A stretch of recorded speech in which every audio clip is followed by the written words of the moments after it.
আমাৰ গাঁৱৰ ভাইটি মন ছেত্ৰী বেংগলোৰলৈ গৈছিল আৰু যোৱা 13 তাৰিখে সি বেংগলোৰত গৈ উপস্থিত হৈ ঘৰৰ মানুহৰ লগত কথাও পাতিছিল। 14 তাৰিখে আবেলি 5:30 6টালৈকে ঘৰত কথা পাতিছিল বুলি ঘৰৰ মানুহে জানিব দিছে।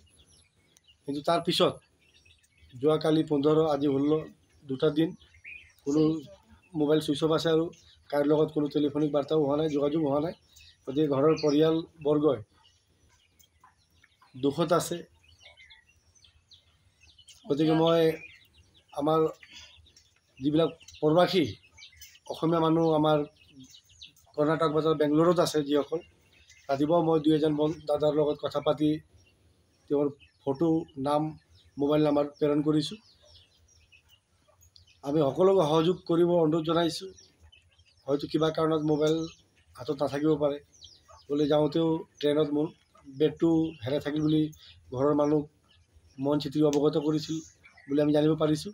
গতিকে বেংগলোৰত থকা আমাৰ অসমৰ যিসকল ককাই ভাই বাই ভনীসকল আছে, আপোনালোকক অনুৰোধ কৰিছোঁ, মন ছেত্ৰীৰ যদি কিবা সম্ভেদ পায়, আমি সামাজিক মাধ্যমত 2টামান মোবাইল নাম্বাৰ প্ৰেৰণ কৰিছোঁ বা বেংগলোৰতে হওক থানাতে জনাই হ'লেও আপোনালোকে সহায় কৰিব বুলি আমি পৰিয়ালবৰ্গৰ হৈ আপোনালোকক সকলোকে আহ্বান জনাইছোঁ।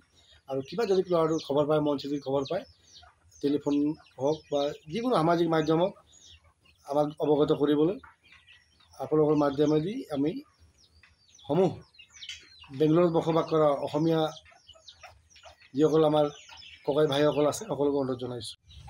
বুধবাৰ দিনা 9 তাৰিখ ওলাইছিলে ঘৰৰ পৰা ৰাতিপুৱা 7টা বজাত। সিদিনা চাক্কা পোৱা নাছিলে, সেইকাৰণে ট্ৰেইন তিনিচুকীয়াৰ পৰা আছিলে।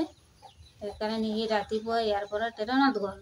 ট্ৰেইনত গৈ তিনিচুকীয়াত পৰা ট্ৰেইন আছিলে তাৰ। ট্ৰেইনত গৈ হেৰি অলপ 4টাৰ পৰা আছিলে, ৰাতি 9টাত হ'ল, মানে সেইটো ট্ৰেইনটো অলপ লেট হ'ল। 9টাত উঠিও সি ফোন কৰিলে।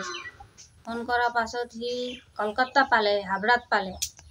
তাত গৈ ফোন কৰিলে, মোৰ লগত টকা নাই, কম হ'ল, ইয়াৰ পৰা আকৌ মই বেলেগ ট্ৰেইনত যাব লাগে। হাবৰাৰ পৰা তাৰ টিকেটটো এটা কেঞ্চেল হ'ল। সি আকৌ তাত পৰা ট্ৰেইন পৰা বেংগলোৰৰ টিকেট ল'লে। টিকেট লৈ সি ট্ৰেইনত উঠা পাছতো ফোন কৰিলে। ফোন কৰাৰ পাছতে আকৌ বেংগলোৰ পালে।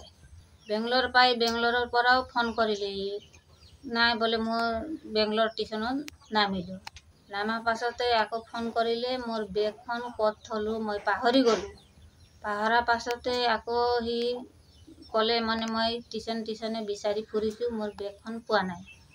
তাৰ পাছতে আকৌ টাউনত পালোঁ বুলি ক'লে, মই বজাৰ ফালে বাছত গৈ আছোঁ বুলি ক'লে। এতিয়া কোন বাছত গ'লে এইটো গম নাপাওঁ। আকৌ বজাৰতো মই ফুৰি আছোঁ, মোৰ বেগৰ টেনশ্যন আছে এনেকুৱা বুলি ক'লে। ঘৰত বেছিকৈ ফোন নকৰিব, মোৰ চাৰ্জাৰখন বেগত আছিলে, কোনোবাই লৈ গ'ল না ক'ত পাহৰিলোঁ।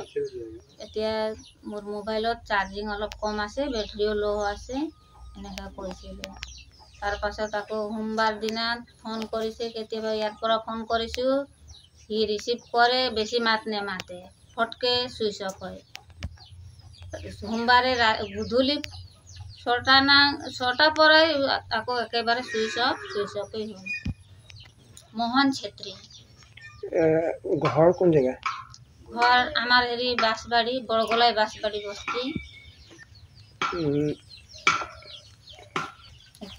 হেৰি আৰক্ষী কৰ্মকৰ্তা কৰিছে নেকি?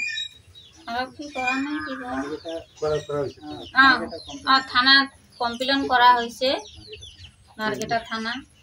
আকৌ বেংগলোৰ থানাতো কৰিব কৈছোঁ, এতিয়া কৰিবই, তাতেও কৰাৰ কথা আছে।